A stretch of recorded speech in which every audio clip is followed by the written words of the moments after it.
Samuel Rowbottom proved that you can see too far for a curved Earth of about 25,000 miles in circumference. And in number 7, I showed that he used a scientific method and that his results were repeatable. So Rowbottom's next experiment, also made in 1838, involved placing 6 flags 1 mile apart so that the top of the flag was 5 feet above the water surface. But close to the last flag, another flag was placed, which was 3 foot square, with the top 8 feet above the water level. This meant that lining up the telescope with the top of the first 2 flags at 5 feet above the waterline and looking towards Welney Bridge, if the Earth were flat, then Rowbottom would see the top of each flag in line and see the last big flag with its bottom edge also in line, this being a flag 3 feet in depth with its top at 8 feet high. This he indeed did observe. But if the Earth were curved, then when he lined up with the first 2 flags,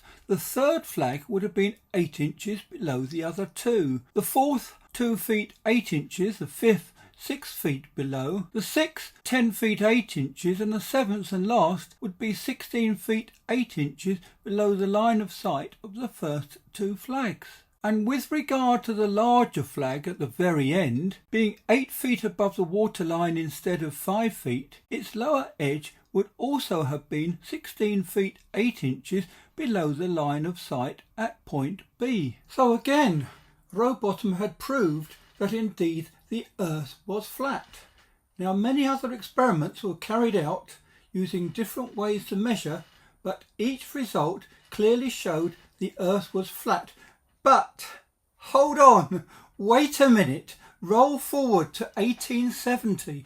That's 32 years after the first experiments, and now we're getting into the realms and times of the new science. And a man named John Hampden wagered that he could repeat Rowbottom's experiment and get the same result, proving once again that the Earth was flat. This has shades of today's experiments carried out by the likes of Geronism, Bob Nodell and Globebusters using lasers, P900s and the like. Now the wager was taken up by Alfred Wallace, a noted naturalist and surveyor who was also a Freemason, an ardent friend of the evolutionist Charles Darwin. Of course, he is going to come up with a different result. We face the same time-honoured battle today.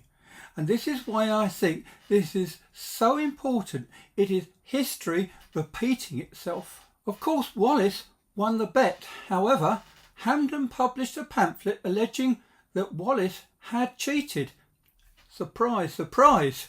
And sued for the return of the money. Several protracted court cases then ensued. This resulted in Hampden being imprisoned for libel, but indeed the court also determined that Wallace had indeed cheated. Work that one out. But it seems that from the evidence, the determination of a flat Earth was upheld in the court. I don't know what went on, but it seems that the so-called modern scientist and evolutionist had cheated on his experiments to get the required results. Where have we heard all this before? Still, it certainly gives you something to think about.